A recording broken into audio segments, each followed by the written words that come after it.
Сайн байцгаана уу? Саруул ухаанд номон дурлагчид монголчуудаа. За ингээд манай ээлжид book review гэхэд бэлэн болсон байна.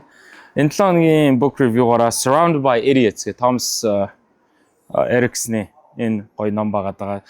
Surrounded by Idiots-ыг харж байсан байж магадгүй юм 4 өнгийн ингээд юм юутай хүний зурагтай coverтай дэлхийд дахна 2 сая гаруй одоо копи бол зарагдсан байгаа. Хүний зан арын шинг, зан характерыг тодорхойлох энгийн бөгөөд бүр хувьсгал хийсэн гайхамшигтай номч гэж хэлж болдог.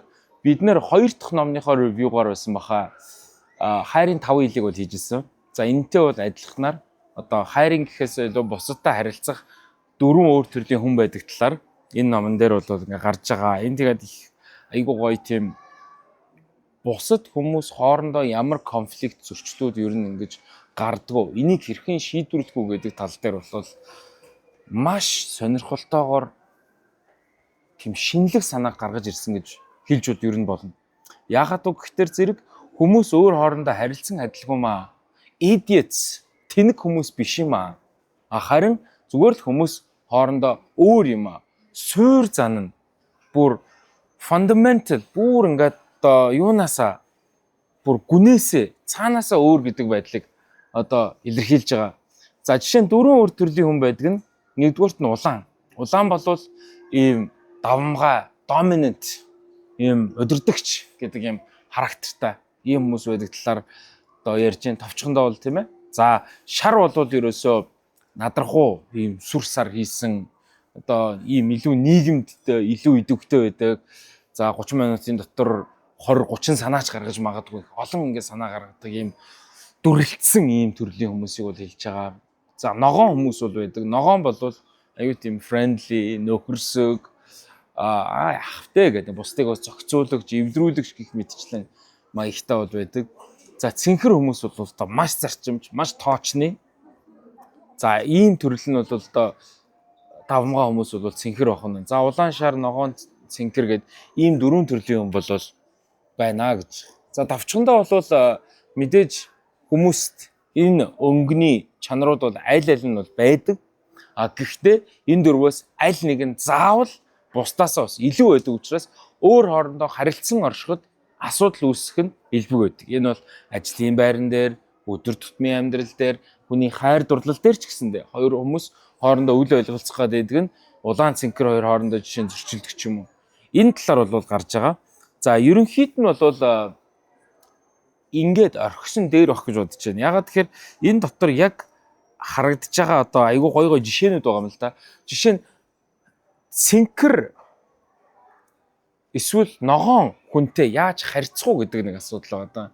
Эхлээд тодорхойлно тийм ээ. За тэнгуү цэнхэр чинь бол ингэж маш нарийн тооцоотой төгс төвлөрд тэмүүлэгч доохонда perfectionist ийм хүмүүс байгаа шүү дээ. Гэхдээ энэ цан характерыг хараад энэ хүмүүстэй, ийм төрлийн хүмүүстэй ийм роботчик ч юм харьцаж болохгүй.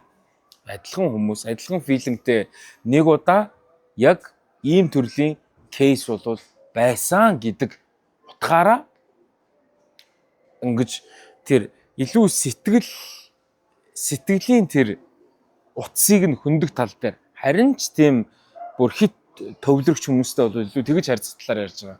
Одоо жишээ нь улаан төрлийн одоо яг ингээд удирдахч байлаа гэж бодоход яг ингээд түс тас гэдэг ингээд шийдвэрүүдийг гаргахад магадгүй цэнхэр ажилчинд жоохон саад болоод байгаа юм шиг. Цэнхэр ажилчин улаан удирдагч саад болоод байгаа юм шиг байна. Тийм санагдах магадaltaй. Яг тэгэхээр байж болохгүй, наад чинь болохгүй. Энийг ингэж нарийн ширийн төлөвлөж хийнэ гэд. Гэтэл улаан удирдагч ингэж юмыг ингэ шууд хийх гээд үзээд идэх ч гэдэг юм уу тийм ээ. Хин ногоон одоо эвдрүүлэгч талын хүмүүстэй бол бас одоо улаан өнцгөөс ингэж хамаагүй бас хандаж болохгүй. Энд хүмүүстэй бол айгүй тийм баг багаар одоо хөлөө нэг хөлөө усан дүрсэн гэдэг ч юм уу. Тэгээ энэ номон дээр бол ингээд илүү гарч байгаа юм л да. Яагаад зарим хүмүүс яг адилхан зорилгын төлөө яваад хахад өөр хоорондоо ингээд конфликт ингээд үүсдгийг тийм ээ.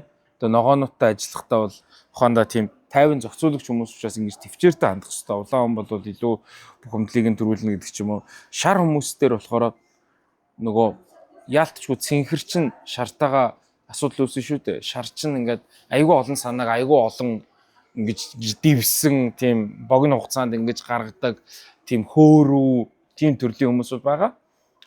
Цэнхэр болохоор маш нарийн юмныг детальны ингэж хардаг хүмүүс байхад бол наад санаа чи болохгүй энийг илүү уул суртаа хандах ёстой гэдэг бодлоор цэнхэр төрлийн юм бол хэлэх нь шүү дээ. Гэтэл хамаагүй дэгчгээр шар төрлийн хүмүүсийн галыг нь унтраачдаг юм гинэ.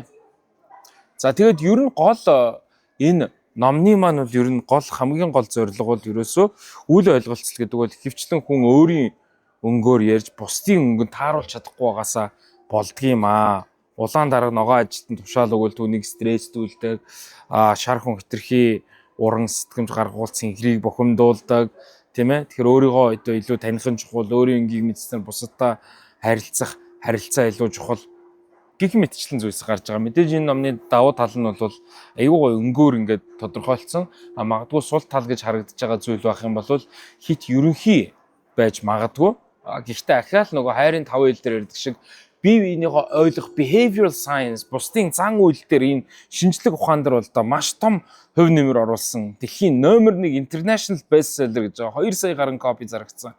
Энэ номыг бас санал болгож байна. Анхаарал тавьсан баярлалаа.